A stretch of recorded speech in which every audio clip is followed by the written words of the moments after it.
Alright, we're going to be installing the Python directly from the Python website, and we want to do a few things here. We want to install Python 3.7. We want to decide which version we need, the 32-bit or the 64-bit, and finally we want to test to see if Python is installed correctly. Alright, today I want to show you how to install Python using Internet Explorer on Windows 10, and we'll just install it. Python.org. Click on downloads. I want to show you something. Yes, you could click on this one here, but let's go to Windows itself. And here's an interesting thing. You'll notice that if you scroll down just a little bit, it's going to say stable releases and pre-releases. Pre-releases are developmental releases, and normally it's not something you want to install. But on the stable releases, this will be the latest stable release. So the latest one would be currently is 3.7.3. And what you need to do is find out which system you have. Either you have a 64-bit system, which if you bought a newer computer or laptop, that's what you have, or it's a 32-bit system, which is these last three files. Now, probably either one will work. Truthfully, you're probably not going to be doing, if you're not a developer and you're not really going to stress your system, you could probably install either one and it will probably work, just the way Windows is set up. But if you want to get the most bang for your buck, you know, if you're on a 64-bit system, do an 64-bit installer. And of course, the 64-bit will not work on your 32-bit stuff. So, so the next question is, how do I find that out? Well, it's actually pretty easy. If you go to this little tab box down here and type about, it'll say about your PC. Click on that and scroll down just a little bit using the scroll bar here, and it'll say system type, and then there it is, 64-bit operating system. So that's why you want the 64-bit version of Python.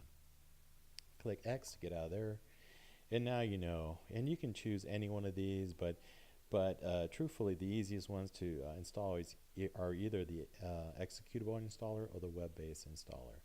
Now, the executable installer will download the entire thing to your hard drive, just in case you want to reinstall it later. And the web-based installer will just download a small little portion that goes to the web every time and installs, brings it down every single time and tries to install that.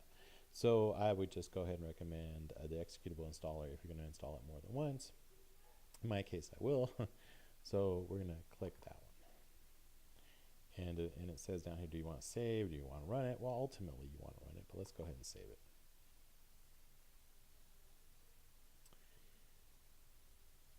And the place that I'm at has really nice fast internet, so it only took what looked like a few seconds. Now we can run it.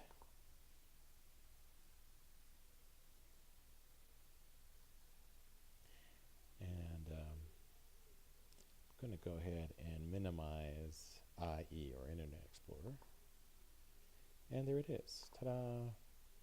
And sure enough, I mean, I would go ahead and add Python 3.7 to the path, and that way when you open up a terminal window, it will know where your Python executable is, so that you can just type Python in there. So if you want to see how that would work, just type in cmd down here and click the command prompt.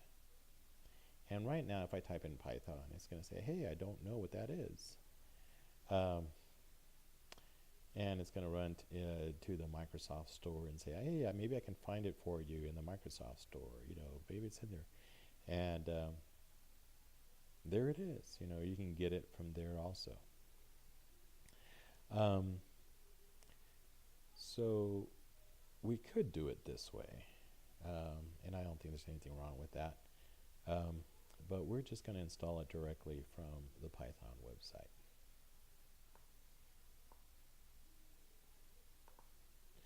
So if we click install, it will actually install it under my local user. My local user is called programmer, and it'll be in a hidden directory called app data under local, under programs, under Python 3.7.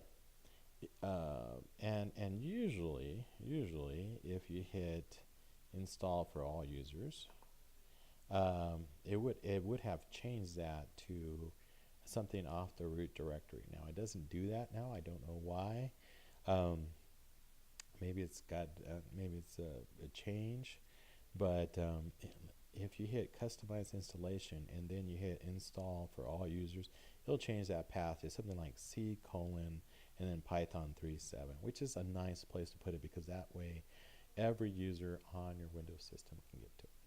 All right, so we're just going to not do this and go ahead and install it locally just for this one person, this programmer. Install now, and because our system is kind of quick, it might take us a few seconds to get that installed.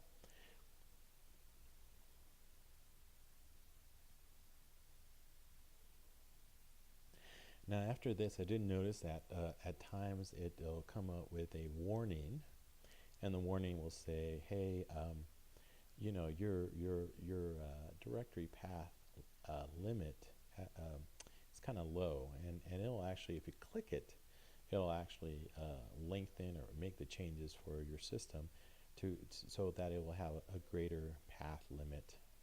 And what does the path limit have to do with anything? Well, see how long this path is already over here in this command prompt, C:/user/programmer.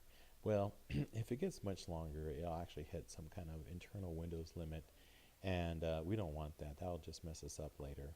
So it's probably a really good idea, here it is, to disable the path length limit so that it isn't a problem for our programs in the future. So we're going to click on that, and it'll say, are you sure you want Python to do this? And you can say yes. Boom. It's so happy, and so are we. And that's it. Now, of course, if I type in Python now, it still won't work because this terminal does not have the new path. So I'm going to go ahead and close this and go back to here and type in CMD, and I can click command prompt. I should be able to type in Python, boom, and now we are in the Python interpreter. Ta-da!